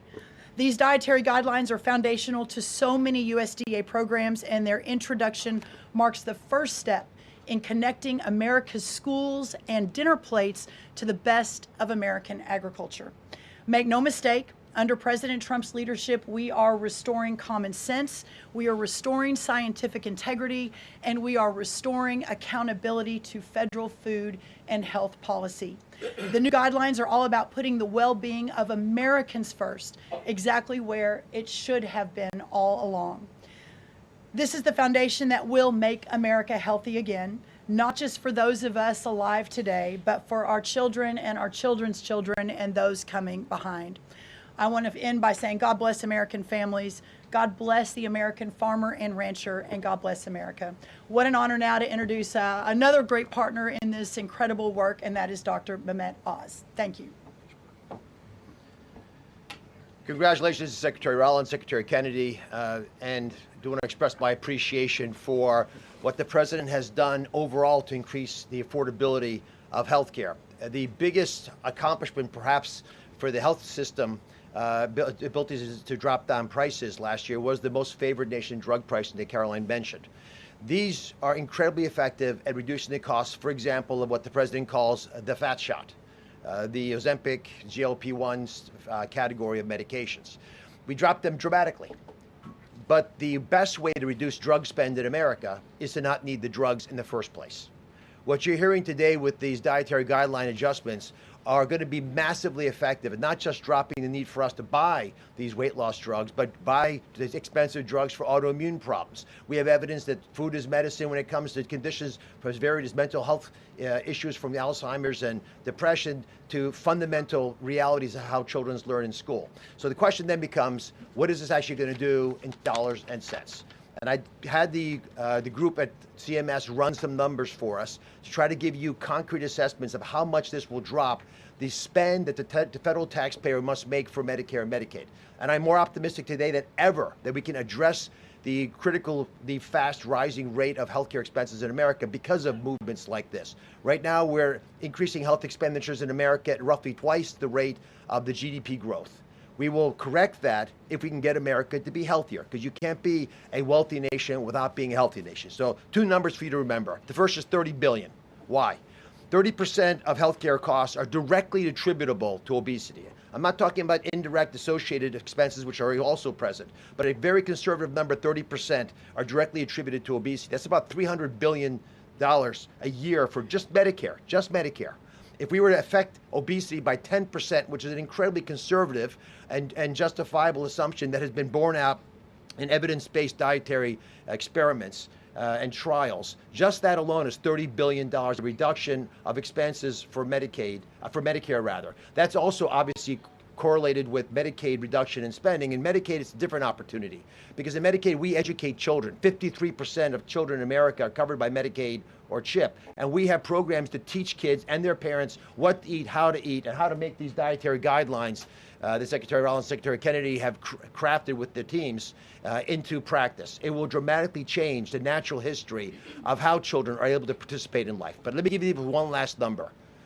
If we're able to get the average American, who today retires on average at age 61, get them just to work 1 year longer, because they feel so vital, so strong, so bullish about their future, because they're feeding their bodies nutrients that are essential to their high-functioning productivity, we will increase the overall GDP of our nation by trillions of dollars.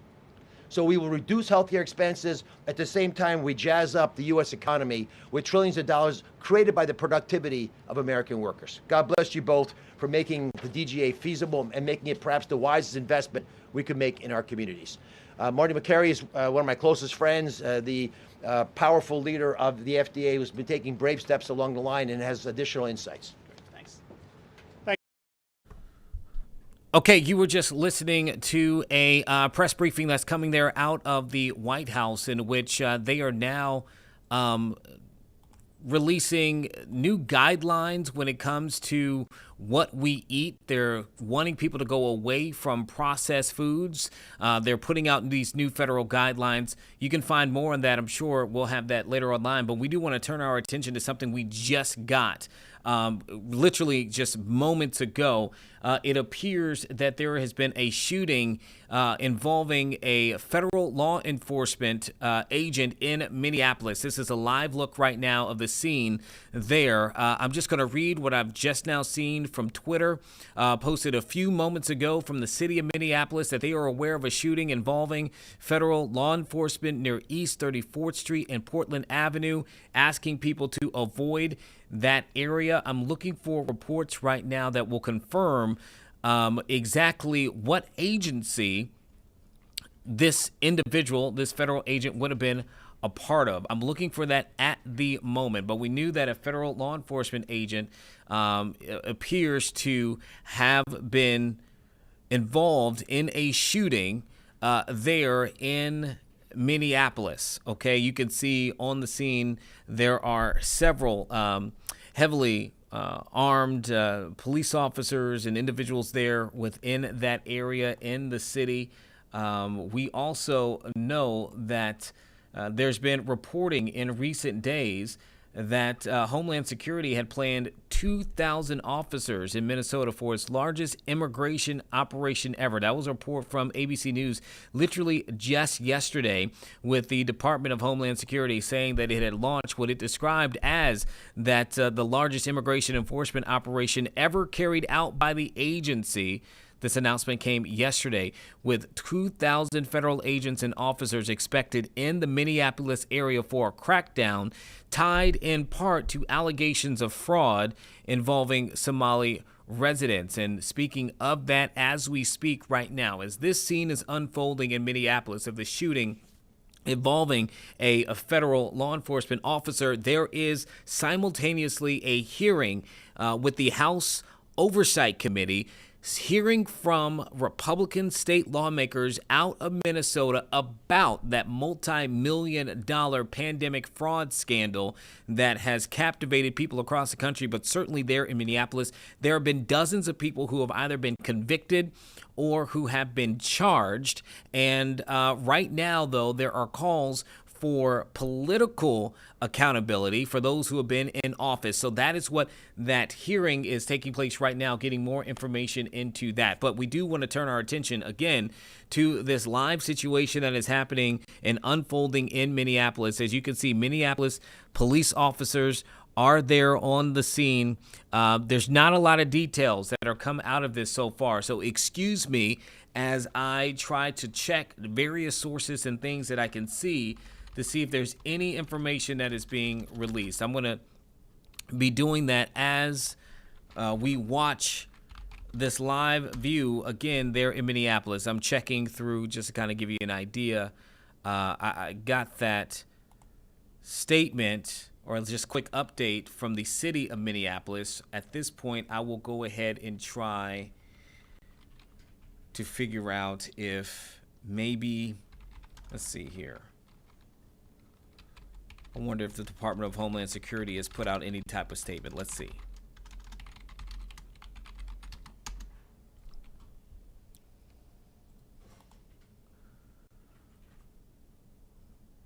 We had just seen Kristi Noem in a press conference, not in Minneapolis or Minnesota, sitting down with a group of people to discuss border security. And that was within the last hour, I do believe, Sarah. So I'm not seeing anything as of this exact moment that is coming out of their socials. I'm going to try other sources too to see what we can get, but you can see there is a very, very large presence there here in Minneapolis of this scene there.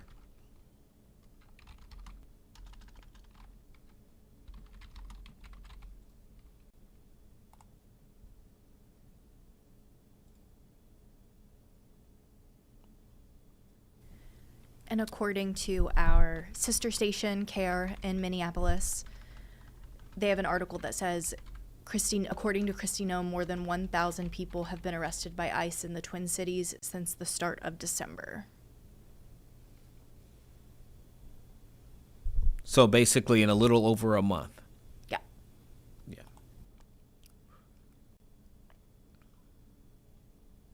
And as you say that again, I point that attention to the article that even ABC News was reporting here, saying that they plan to send about 2,000 ICE agents and officers to Minnesota. That was just released yesterday by the Department of Homeland Security.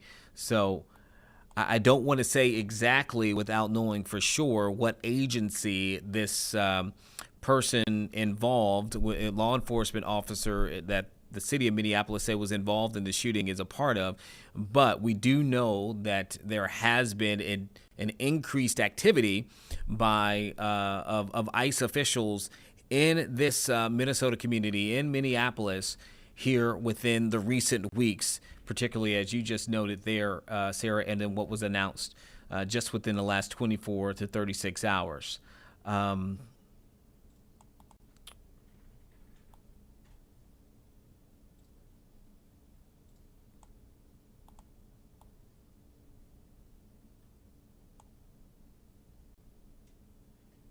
Looks like we just lost the shot.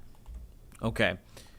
Again, that was a live shot of a situation unfolding in Minneapolis where, again, right now what we know is from just what the city of Minneapolis has put out, that they're aware of a shooting involving federal law enforcement near an area of the city. I do believe the shot has come back, so you have a little bit more of an aerial view of just how active that area is right now. A lot of people have come in. We don't know right now the particulars of how this unfolded. When the city of Minneapolis is putting this information out, they're saying a federal law enforcement is involved. We don't know if exactly which department that would be. Again, we can try to put one and one together, with the influx of ICE agents and ICE operations there in the city, but that's not confirmed on our end just yet. We don't know if an ICE agent or a federal law enforcement officer is the one who carried out the shooting. If there is someone injured, if there is someone hurt, we don't know a lot of information there. We just know that federal law enforcement were involved in this shooting, and we are trying to find more information at the moment. So just bear with us, stay with us. I mean, look at this. There is a growing crowd. It looks like a mixture of law enforcement and just people in the community who have come across this area, and they have blocked off a significant portion of this area. Let's see if we can maybe, by looking at this, get any kind of indication of whether or not law enforcement are looking at anything in particular, because this is a very wide, look at that, Sarah, that's a very wide and long area in which they have roped off here this morning, blocking off this street. Trying to see, usually when you go to scenes like this as a reporter, you're trying to see where the law enforcement are gathered the most, or if they're going in and out of maybe a home, if they are searching the grounds, if there's anything, any activity that's going on around a certain vehicle. You kind of look for those things that maybe give you some kind of insight into what they are keying in on in terms of the investigation immediately following something. But I mean, they have blocked off, it looks like almost a complete block, if not the entire block there, and definitely keeping people out of that main strip in those streets. As you can see, it looks like civilians are walking on the outskirts of where this caution and police tape has been erected there, again in Minneapolis, Minnesota, for this apparent shooting involving federal law enforcement there in the city. Let's see here, any more information that we can gain, and we're going to try to do that. Let's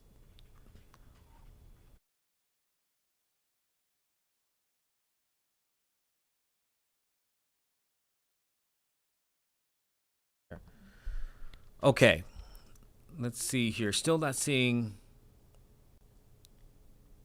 any updated information coming on the federal side. I'm just going to keep looking here.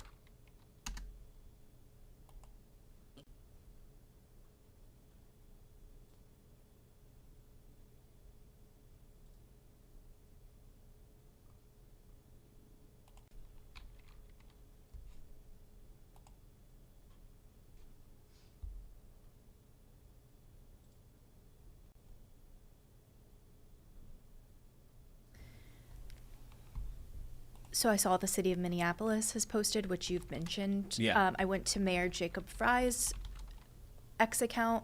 He has not posted, but he did repost the What city the of city put out. Minneapolis post about the shooting. So it appears he is also aware, but he has not himself posted a statement.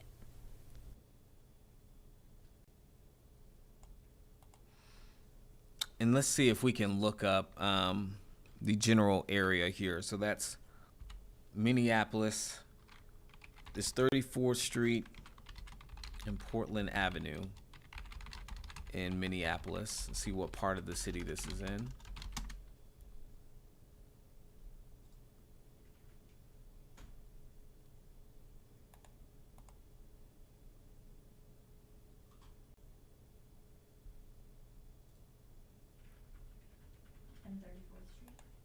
Mm-hmm.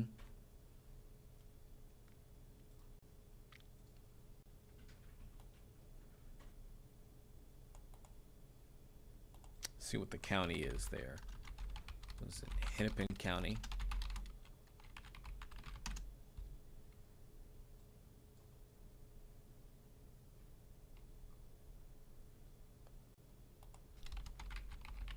I'm seeing it's more the southern portion of the city.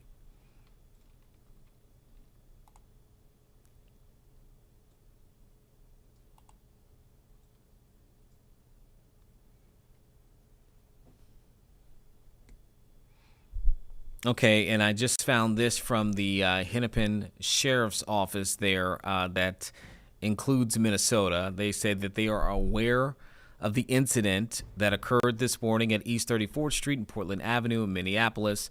The Hennepin County Sheriff's Office was not involved in the incident, saying that they have sent deputies to the area to assist as needed. So that we can see so many different. We saw police there, city police. We have now read and heard that the local county sheriff's office has sent their deputies to that area. We know from the city of Minneapolis that this shooting involves federal law enforcement, but that is where we are right now. We know the where. We know that it involves federal law enforcement. We know at least some of the agencies that have responded, and we know from what we see there that this is a very wide scene that they have roped off there, and there are a lot of law enforcement officials who are on this scene, local, county, and then also federal. But we're also seeing a lot of people who are walking around this scene also. There have been gathering at various places. Right now, this is aerial footage from one of I would imagine either our affiliate or from ABC at this point. I don't know exactly. Who's this coming from? This is from the ABC affiliate in ABC Minneapolis. affiliate in Minneapolis? Okay. KSTP. So you can see here, as they've been panning, there have just been a lot of people gathering on the outside of that as well. See if they're keying in on something in particular. Not sure. Let me see if there's more information that I can check in.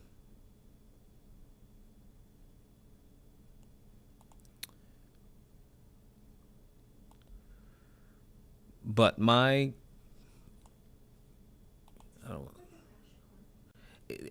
thought so for a little bit, but I'm not sure. I thought so too.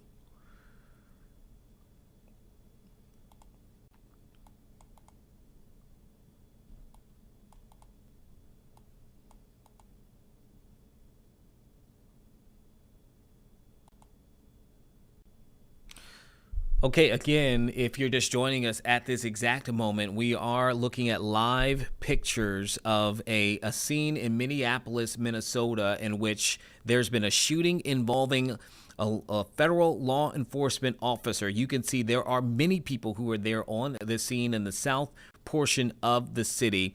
We do not know exactly what agency, but we can tell you that within recent days, Homeland Security said that they were going to be putting thousands of ICE agents into the city for what they said was the largest immigration enforcement effort that the agency has ever seen. Okay, all of this coming on the heels of there being a massive fraud scheme and calls for political accountability there from that multi-million-dollar pandemic fraud scheme, that even as we speak right now, there is a hearing in the House Oversight Committee in Washington, D.C., with state lawmakers out of Minnesota who have traveled to D.C. to speak before congressional leaders about what happened that day. Okay, there seems to be some kind of movement. Sarah, if you could take that in full so we can just have that on the screen. Now, here's something that I am reading from other outlets too, from sources